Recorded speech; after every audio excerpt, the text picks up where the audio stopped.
इंटरलोब अबे यार इसको कहेंगे ऐसे करके डिवाइड होगा। वो क्लिप ये कहलाती है इंटरलोबर आर्टरी। आर्टरी। अब ये इंटरलोबर आर्टरी आगे चली गई ऐसे डिवाइड हो गई ऐसे। दिख रही? Yes sir. आर्क्यूएट हाँ। आर्टरी उसको हम कहेंगे आर्क्वेट आर्टरी। ये जा रही है।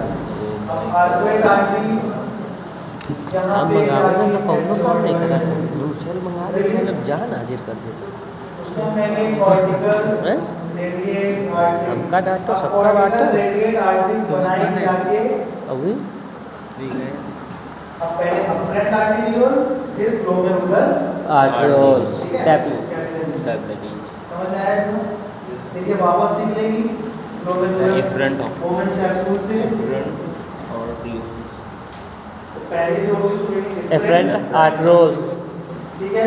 अब डिफरेंट आर्टिकल जाकर पूरा एक नेटवर्क बना लेती है नेफ्रॉन्स के इर्द गिर्द। Yes, sir. पूरी वहाँ पे नेटवर्क होता है। इसे उसको बोलते हैं पेरी ट्यूबल कैपिलरीज। जितनी ब्लड वेसल्स होती हैं नेफ्रॉन्स में पूरा एक नेटवर्क बनाती है। सर ने ग्लोमेरुलस नहीं बताया था ग्लोमेरुलस जो गुच्छ हो जाता है ग्लोमेरुलर वही तो नहीं पता जो गुच्छ होता है ग्लोमेरुलस। यहाँ पे आर्टरी था यहाँ पे वेन आ जाएगा ग्लोमेरुलर ठीक है। कैपिलरीज आर्टरी यहाँ पे आर्टरी वेन वही तो है interlobar arteries interlobar veins yes sir. ठीक है।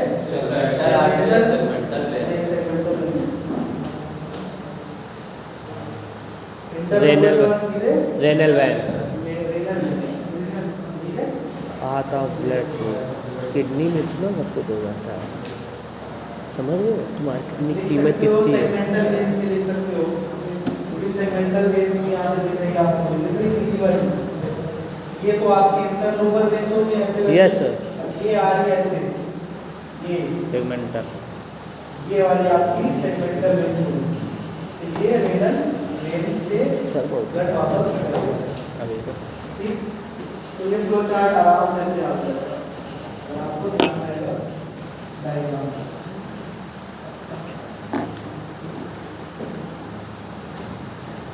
ठीक है। आगे बढ़े। भाई पियो क्या पूछो तो पूछो नहीं लो हैं? मेरा भी अच्छा कैमरा सर भूख नींद दोनों लगी है।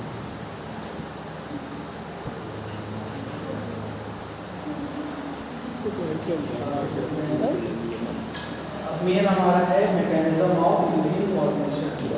सबसे मेन क्वेश्चन इस चैप्टर का सबसे इम्पोर्टेंट क्वेश्चन ठीक है।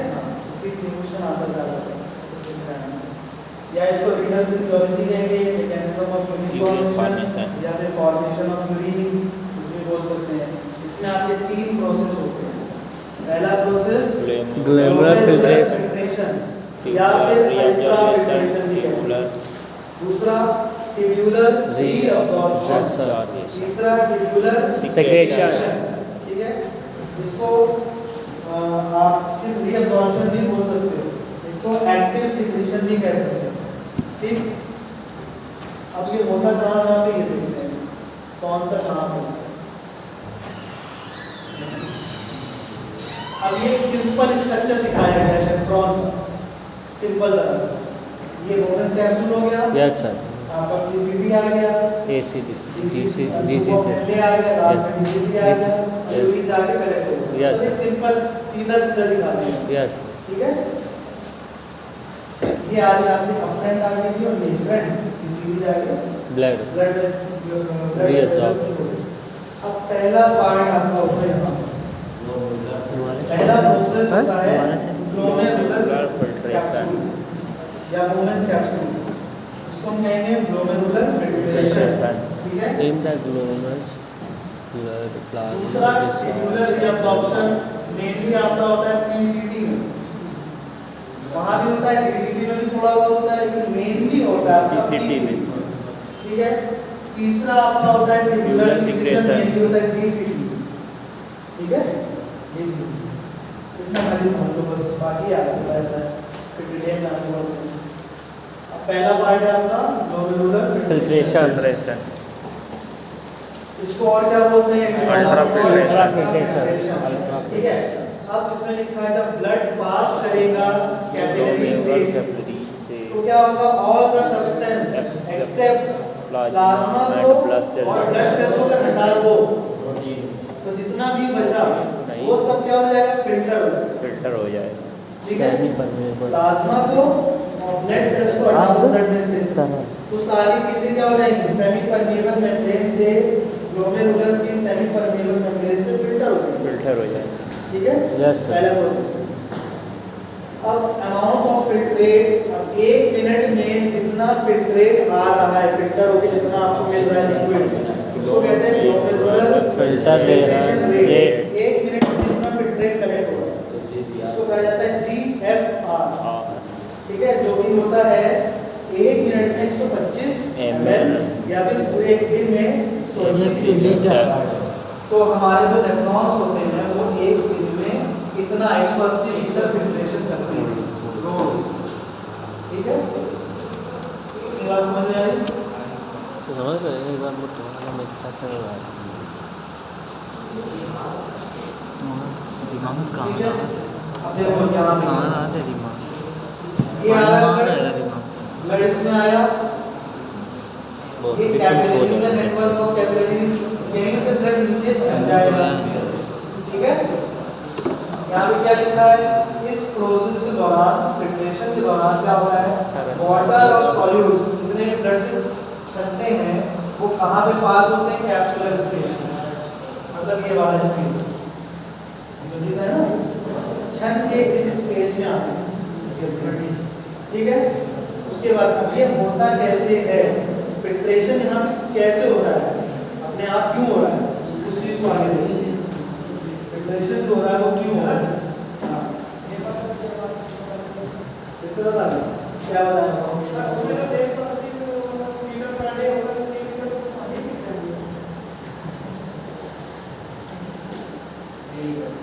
ब्लड जो फ्लो होता है हम लोग सिर्फ 3 लीटर पानी पीते हैं, हमारे अंदर इतना लिक्विड भी नहीं है, 180 कहाँ से बचते हैं? यही कहना चाह रहा हूँ ना। अच्छा मुझे बताओ, ब्लड कंटिन्यूअसली सर्कुलेट होता रहता है कि नहीं होता? जी। तो वो किडनी से पास होता रहेगा कि नहीं होता रहेगा? तो भैया 3 ही लीटर पास होगा, बताओ नहीं होगा ना? पास होता रहेगा ना? तो पास होता जा रहा है, फिल्टर होता जा रहा है, फिल्टर होता जा रहा है, तो हर मिनट में 125 ml फिल्टर होगा।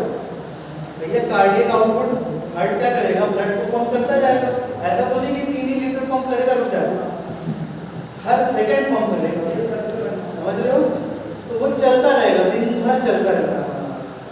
तो वो दिन भर में कई बार किडनी से ब्लड पास होता है, कई बार, अनलिमिटेड बार। तो उसमें कितना निकल के आया एक मिनट में? 125 ml फिल्ट्रेट निकल गया। अगर पूरे दिन की बात करोगे तो लगभग 180 लीटर। आप समझे? आगे चलते हैं। अब ये जो फिल्ट्रेशन हो रहा है तो ये किसकी हेल्प से हो रहा है? भाई देखिए, ये जो फिल्ट्रेशन हो रहा है, प्रेशर का डिफरेंस यहाँ पे कुछ ना कुछ हो रहा है। उस प्रेशर की वजह से यहाँ पे फिल्ट्रेशन हो रहा है। इसकी वजह से, प्रेशर की वजह से। और यहाँ पे 3 तरह के प्रेशर होते हैं, लिख दिया मैंने। पहला है ग्लोमेरुलर हाइड्रोस्टेटिक प्रेशर, जो ये वाला ब्लड आ रहा है, ब्लड आ रहा है तो ये अपना एक प्रेशर लगा रहा होगा। ठीक है?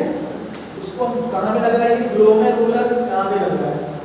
ठीक, इसको हम कहेंगे ग्लोमेरुलर हाइड्रोस्टेटिक प्रेशर। लिक्विड के द्वारा लगने वाला कोई प्रेशर कहलाता है हाइड्रोस्टेटिक प्रेशर।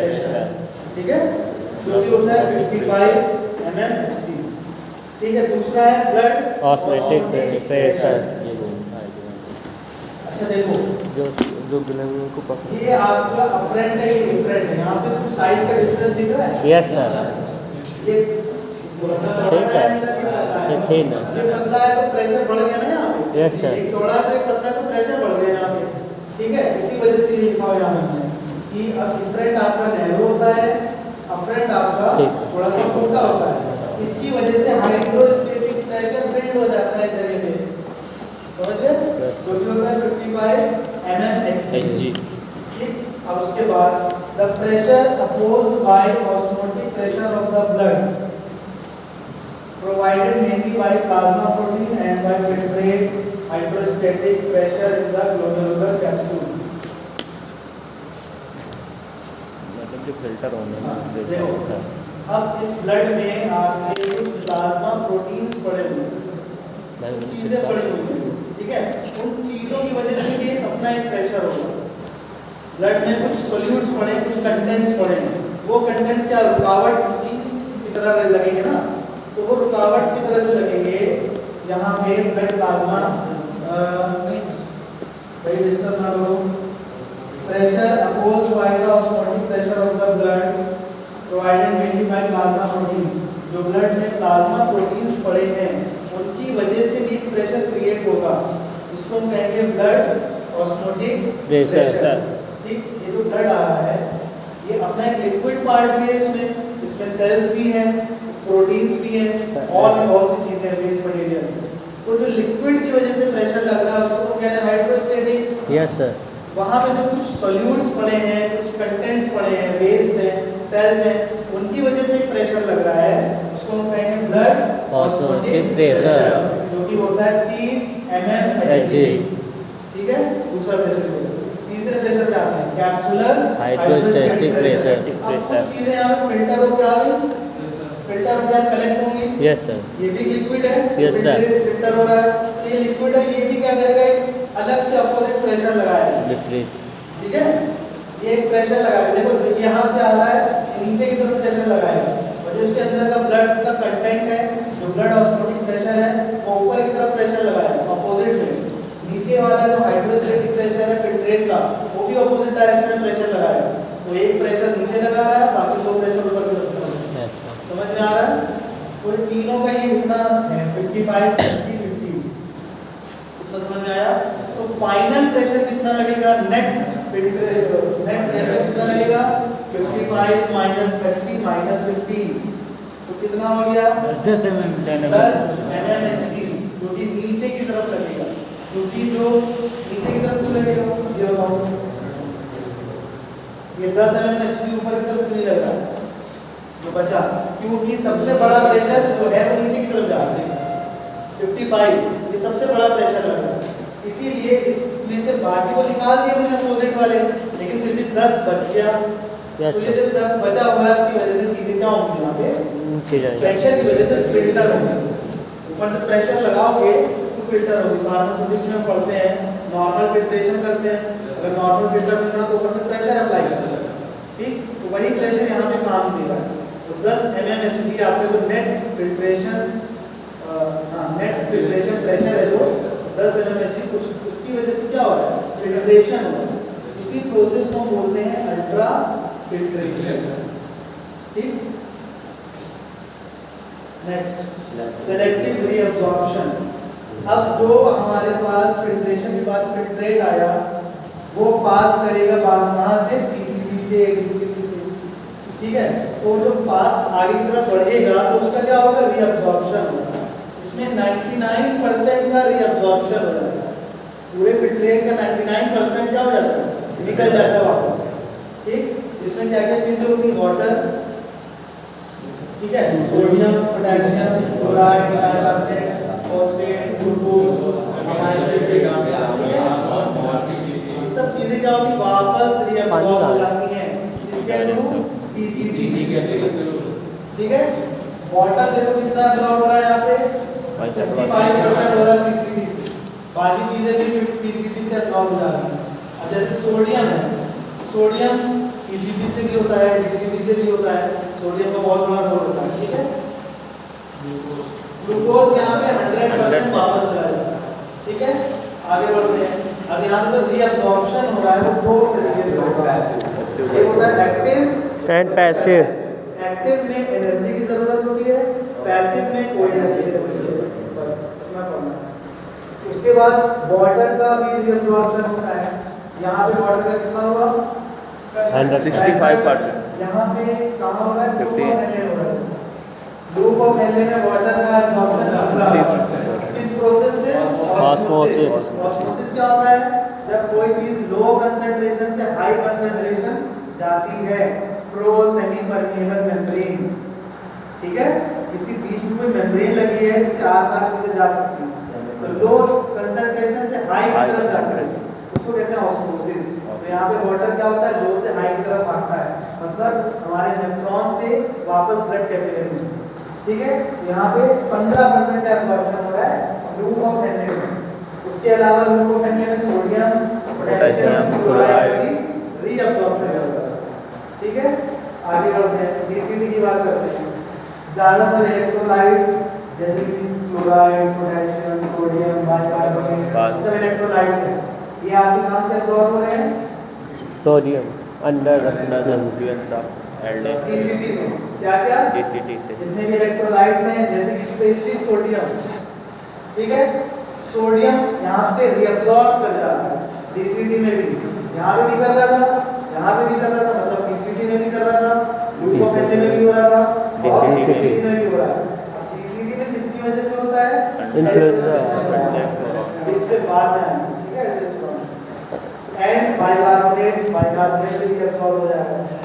उसके बाद आते हैं कलेक्टिंग डक्ट।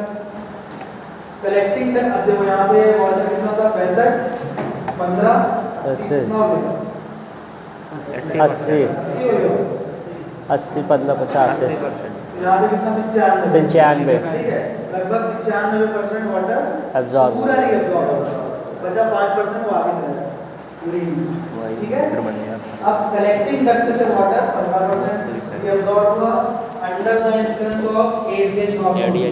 एडीएच हार्मोन की वजह से यहाँ पे वाटर रीअब्जॉर्ब, कहाँ पे? कलेक्टिंग डक्ट, एडीएच में मालूम है, ठीक है। फिर उसके बाद अब यहाँ हमने पढ़ा था कि यहाँ पे जो चीजें रीअब्जॉर्ब हो रही हैं वो दो प्रोसेस होती हैं, एक एक्टिव एक पैसिव। एक्टिव प्रोसेस से एब्जॉर्ब होने वाली चीजें कौन कौन सी होगी? ग्लूकोज, अमाइनो एसिड, ठीक है। पैसिव, इसमें एनर्जी नहीं चाहिए, इसमें कौन सी चीजें हैं? जितने भी पॉजिटिव चार्ज आयंस हैं, ठीक है, और नेगेटिव चार्ज आयंस भी सब पैसिव प्रोसेस से क्या हो जाते हैं? रीअब्जॉर्ब। मतलब जितने भी बड़े मॉलिक्यूल्स हैं उसके लिए एनर्जी चाहिए, इसका मतलब ये बड़े मॉलिक्यूल्स को अब्जॉर्ब करने के लिए एनर्जी चाहिए, छोटे मॉलिक्यूल्स ऐसे हो जाते हैं। तो ये हमारा पूरा प्रोसेस होता है सेलेक्टिव रीअब्जॉर्प्शन। और वाटर जो एब्जॉर्ब होता है reabsorb osmosis process. Yes sir, osmosis process से होता है वाटर। थर्ड प्रोसेस हमारा आता है एक्टिव ट्यूबुलर सेक्रीशन। सेक्रीशन का मतलब देखो, रीअब्जॉर्प्शन का मतलब होता है नेफ्रॉन से ब्लड कैपिलरी में जाना, सेक्रीशन का मतलब होता है ब्लड कैपिलरी से नेफ्रॉन में जाना, ठीक है, ये होता है। अब यहाँ पे जो भी चीजें सेक्रीट हो रही हैं तो वो यूरिन में सेक्रीट हो रही है, ब्लड से यूरिन में, मतलब कुछ चीजों का फिल्ट्रेशन मान लो नहीं हो पाया, कुछ चीजों का फिल्ट्रेशन नहीं हो पाया तो उसका क्या होगा? सेक्रीशन होगा। मान लो फिल्टर होना था लेकिन नहीं हो पाई, तो आगे जो ब्लड वेसल्स होंगी वो सेक्रेट कर देंगी सीधा की सीधा यूरिन में, ठीक है। तो अब ये कहाँ पे होता है? ये होता है पेरिट्यूबुलर कैपिलरीज। पेरिट्यूबुलर कैपिलरीज बता चुके हैं जो नेफ्रॉन के साथ साथ चलती हैं। यस सर, ऐसी ब्लड वेसल जो नेफ्रॉन के साथ साथ चलती हैं पेरिट्यूबुलर कैपिलरीज, पेरिट्यूबुलर वेन्स। इन कैपिलरीज से जो ट्यूब्यूल्स के अंदर होगा आपका मूवमेंट, उसी को कहते हैं सेक्रीशन, एक्टिव सेक्रीशन। इसमें क्या क्या आ गया? इसमें वेस्ट, ज्यादातर वेस्ट चीजें आ जाती हैं। कौन कौन सी?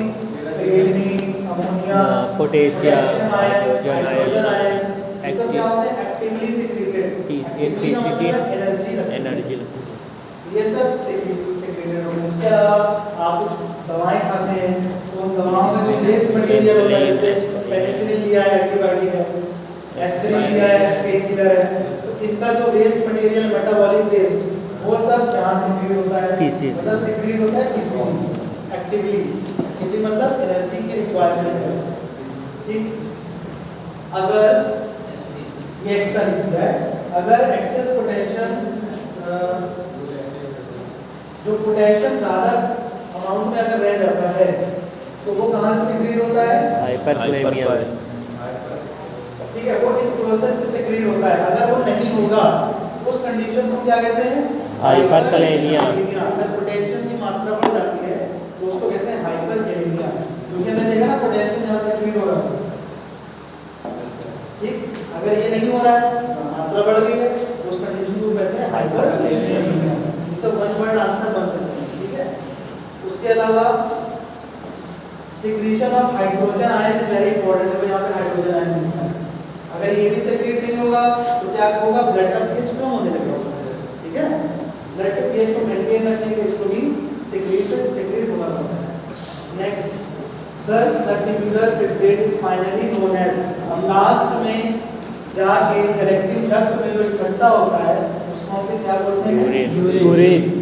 जितना भी फिल्ट्रेशन हुआ, एब्जॉर्प्शन हुआ, फिर सेक्रीशन हुआ, लास्ट में जो बचा, तो बचा हुआ आपका जो भी सब्सटेंस है या लिक्विड है उसको कहा जाता है यूरिन, ठीक है।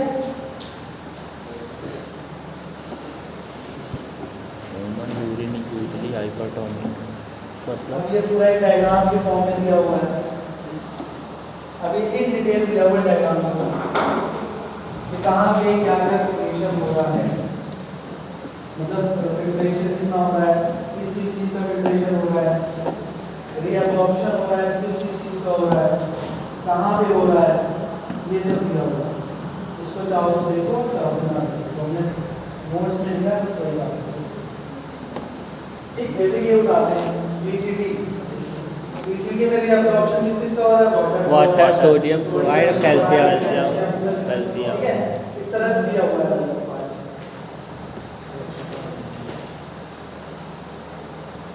फिर यूरिन में क्या क्या होता है, एक दिन में लगभग कितना यूरिन पास होता है, बनता है, ऐसे कहते हैं पास होता है कितना यूरिन। यूरिन क्या है, क्लियर येलोइश कलर लिक्विड है, इसका जो येलो कलर है वो किसकी वजह से होता है, पिगमेंट है उसकी वजह से होता है। यूरोक्रोम कहाँ से आया, जब हीमोग्लोबिन ब्रेक डाउन करता है तो पिगमेंट रिलीज करता है, जिसको कहते हैं यूरोक्रोम। इसके यूरोक्रोम की वजह से यूरिन का कलर येलोइश होता है। इसमें ऑर्डर अच्छा नहीं लगता ऑर्डर इसका, ठीक है। पीएच कितना होता है, अराउंड 6, थोड़ा सा एसिडिक होता है, इसलिए इसका पीएच 6 है। लेकिन ये 4.5 से लेकर 8 तक इसका पीएच वेरी करता है, पर नीचे होता है, ठीक है। अब इसमें कॉन्स्टेंट क्या क्या होगा, वाटर, ठीक है, वाटर 95% ऊपर तो सिर्फ वाटर ही होता है। उसके अलावा यूरिया, यूरिक एसिड, सॉल्ट कौन से हो गए, sodium, potassium, chloride, phosphate, sulphate, ammonia, ये सब कंपोजिशन है। 1-2 नंबर में हो सकता है यूरिन का कंपोजिशन पूछ ले, आगे लिख सकते हैं। नेक्स्ट आते हैं रोल ऑफ हेमोस्टेसिस को मेंटेन करने में किडनी का क्या रोल है। हेमोस्टेसिस क्या होता है, बैलेंस, बॉडी में बैलेंस बनाने में किडनी का क्या रोल है। पहले हम देखते हैं एडीएच के बारे में, एंटी डाययूरेटिक हार्मोन, ठीक है। ये क्या करता है, वाटर लेवल को मेंटेन करता है, इसको वाटर लेवल को मेंटेन, वाटर है उसको मेंटेन करता है। कैसे, मान लेते हैं कि प्लाज्मा में वाटर लेवल कम हो गया है, वाटर लेवल कम होगा तो पिट्यूटरी ग्लैंड को ये क्या कर देगा, स्टिमुलेट कर देगा। पिट्यूटरी ग्लैंड होता है हमारे ब्रेन, स्टिमुलेट हो जाएगा। पिट्यूटरी ग्लैंड स्टिमुलेट होगा तो क्या रिलीज करेगा, एडीएच करेगा, जिसको कहते हैं एडीएच। एडीएच क्या करेगा, डीसीटी की परमेबिलिटी को बढ़ा देगा, डीसीटी की परमेबिलिटी को बढ़ा देगा और कलेक्टिंग ड्रग की परमेबिलिटी को बढ़ा देगा। मतलब वाटर यहां पे पार कर परमेबल हो गया तो वाटर का रीअब्जॉर्प्शन हो जाएगा, वापस से वाटर ब्लड में जा जाएगा, ठीक है। क्योंकि ये इम्परमेबल होता है डीसीटी और कलेक्टिंग ड्रग, ज्यादातर वाटर को नहीं ले जाता है वापस। तो इस तरह से क्या होगा, वाटर वापस एब्जॉर्ब करेगा, ब्लड का वॉल्यूम बढ़ेगा, वाटर कंटेंट बढ़ेगा, ठीक है। चालू है। तो इस तरह के रीअब्जॉर्प्शन को हम कहते हैं फैकल्टेटिव रीअब्जॉर्प्शन। जो एडीएच के द्वारा वाटर का रीअब्जॉर्प्शन हो रहा है, इस तरह के रीअब्जॉर्प्शन कहते हैं फैकल्टेटिव रीअब्जॉर्प्शन, ठीक है। हमारा सिलेबस में जो दिया है वो देखिए, जो पहले पढ़ चुके हैं। यस सर, एल्डोस्टेरोन सिस्टम, ठीक है। ये क्या करता है, ब्लड प्रेशर को मेंटेन करता है, उसके साथ साथ इलेक्ट्रोसाइट बैलेंस। बैलेंस को बनाता है। कैसे मान लेते हैं ब्लड फ्लो रीजन में मतलब किडनी में ब्लड फ्लो कम हो, ठीक है। ब्लड फ्लो कम होने का मतलब ये होता है कि ब्लड वॉल्यूम कम है, ब्लड प्रेशर कम है, ठीक है, और सोडियम का लेवल भी कम है। अगर ब्लड वॉल्यूम कम है तो सोडियम भी कम सर है। ने बताया तो वैसे एंटी सेक्रेशन ऑफ उसकी वजह से क्या होगा? एंटीजन फर्स्ट, ये एंटीजन किडनी सेकंड, को पता चल जाएगा, और उसका ब्लड फ्लो ठीक। सोडियम। किडनी क्या करेगा? रेनिन का सिक्रेशन करना शुरू कर देगा। High blood pressure enzyme H2O renin आपको का ताकत में सिक्रेट होगा जलता जेजी सेल से, किडनी की जेजी सेल से। अब ये सिक्रेशन की वजह से क्या होगा? लीवर में होता है एंजियोटेंसिन वजह से। Yes, sir. टेंशन ये ब्लड में है। Yes sir. ये क्या करेगा? एंजियोटेंसिन वजन को एंजियोटेंसिन First है। Convert yes sir. ठीक। फिर ACH अब एंजियोटेंसिन 1 कन्वर्ट हो जाएगा एंजियोटेंसिन 2 में इसकी प्रेजेंस में ACE ये आपका एक एंजाइम है, एंजाइम है। Angiotensin Converting enzyme। ये इसको इस फॉर्म में कन्वर्ट कर देगा। अभी जो एंजियोटेंसिन 2 है ये एक्टिव फॉर्म होता है एंजियोटेंसिन 2 का। यस एंजियोटेंसिन 2 है एक्टिव फॉर्म है एंजियोटेंसिन 2 का। वो पहले इनएक्टिव फॉर्म में था, अभी एक्टिव फॉर्म में आ गया, ठीक है। अब देखो ये एंजियोटेंसिन का काम क्या क्या होगा? अब ये क्या कराता है? कॉन्स्ट्रक्शन मतलब ब्लड प्रेशर को कांस्टेंट करा देता है, पतला, जिसकी वजह से ब्लड प्रेशर बढ़ जाता है। ठीक है। उसके अलावा ये क्या करता है? एड्रिनल एड्रिनल कॉर्टेक्स कॉर्टेक्स को एक्टिवेट करता है। एड्रिनल ग्लैंड का कॉर्टेक्स रीजन एक्टिवेट हो जाता है, वहां से एल्डोस्टेरोन सीक्रेट होता है। ठीक है। अब एल्डोस्टेरोन कौन सीक्रेट करता है? Adrenal gland. कहां से? Adrenal cortex. एल्डोस्टेरोन सीक्रेट होने से क्या होता है कि ये किडनी के ट्यूब्यूल्स, रीनल ट्यूब्यूल्स जो होते हैं वहां पे इफेक्ट करता है। वो क्या करता है? सोडियम का और वाटर का रीअब्जॉर्प्शन करता है। यस ठीक है। जहां पे सोडियम और वाटर रीअब्जॉर्ब नहीं हो रहे हैं वहां पे क्या करेगा? बढ़ा देगा और हार्ट रेट बढ़ जाएगा।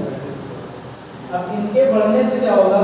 रीअब्जॉर्ब करेंगे वापस ब्लड में, तो क्या होगा? सोडियम का लेवल ब्लड में बढ़ गया, वाटर का लेवल बढ़ गया और ब्लड तो प्रेशर। ब्लड वॉल्यूम बढ़ जाएगा। Yes sir. ब्लड वॉल्यूम बढ़ेगा तो ब्लड प्रेशर बढ़ेगा। ब्लड प्रेशर ठीक है। जब ब्लड प्रेशर बढ़ जाएगा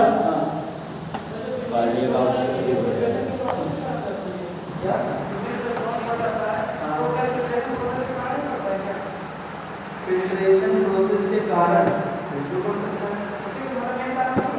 नहीं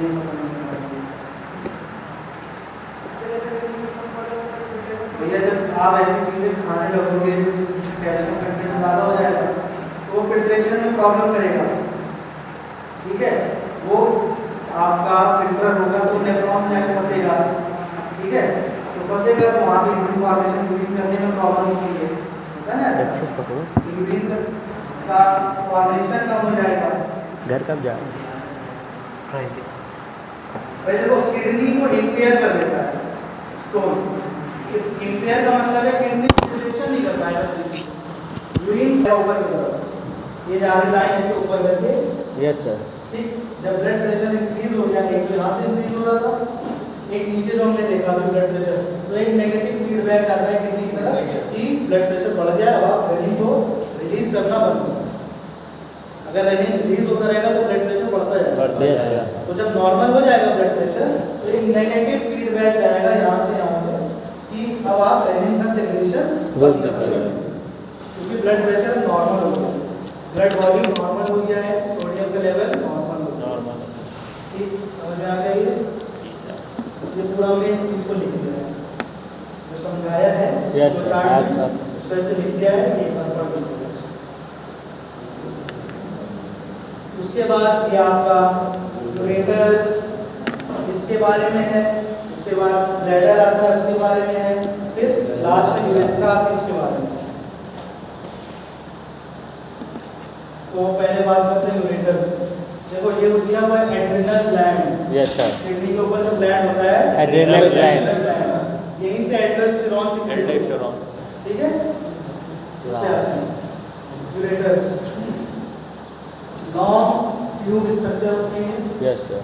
ठीक है, कहाँ से निकलते हैं? रेनल रीनल पेल्विस पेल्विस से, किडनी के रीनल पेल्विस से निकलते हैं और कहाँ तक जाते हैं? Posterior part of urinary bladder urinary bladder के पोस्टीरियर पीछे की वाले तरफ, साइड। आगे नहीं, पीछे की तरफ जाके मिलता है, ठीक है।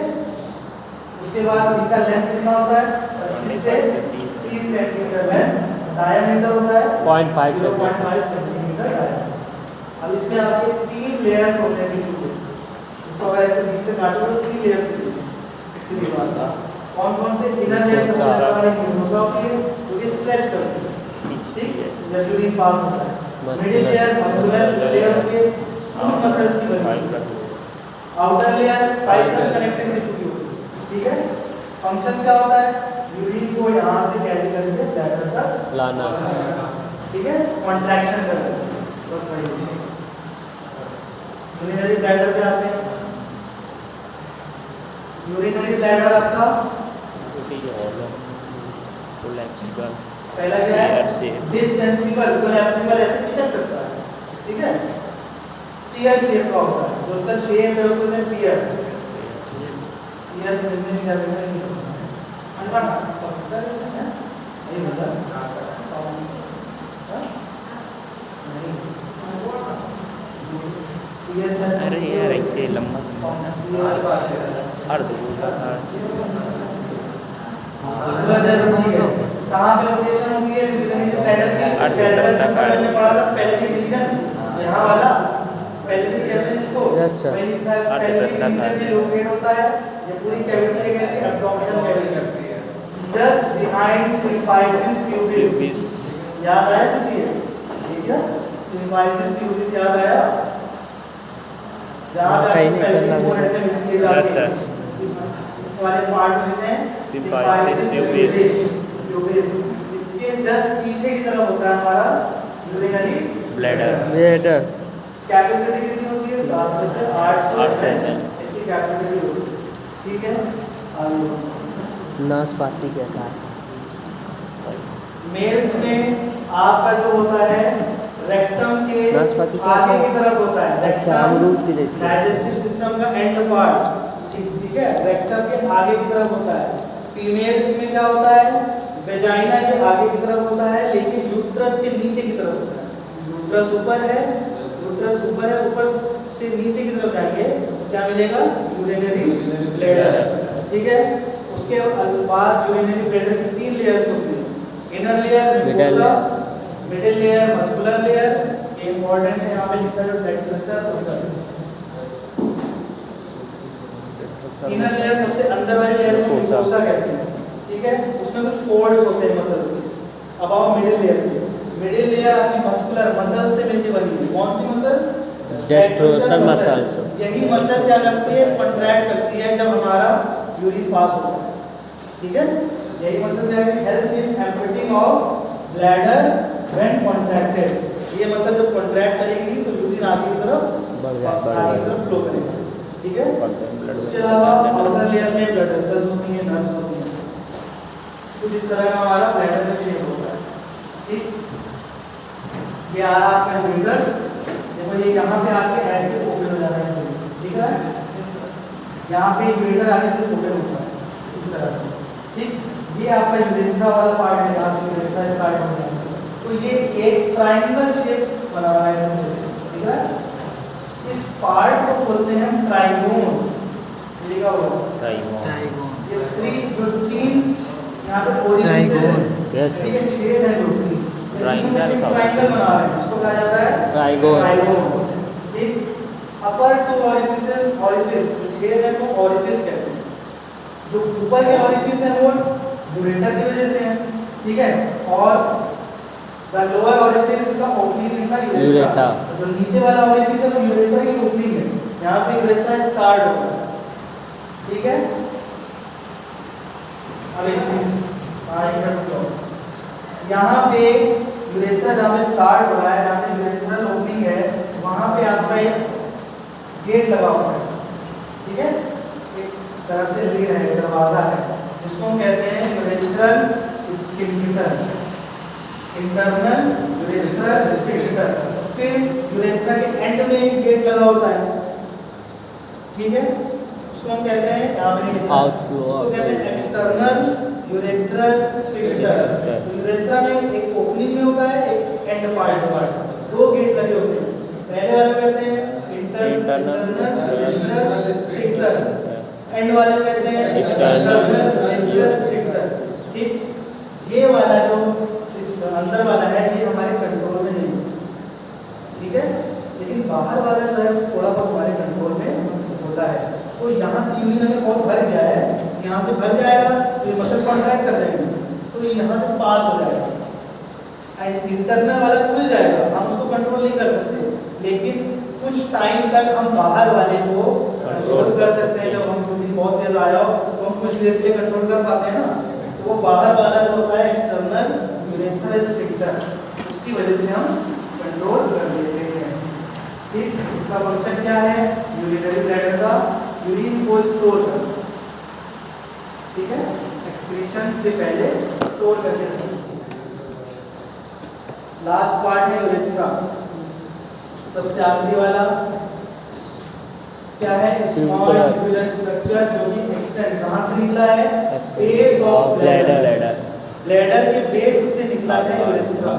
इसमें आपका क्या पाया जाता है, इंटरनल यूरेथ्रल ऑरिफिस, ठीक है, और एक्सटर्नल यूरेथ्रल ऑरिफिस। हम बताया हमने इंटरनल ये हमारे वॉल्यूटरी कंट्रोल में नहीं होता है, ठीक, इंटरनल वाला, लेकिन जो एक्सटर्नल वाला ये हमारे कुछ हद तक कंट्रोल में होता है।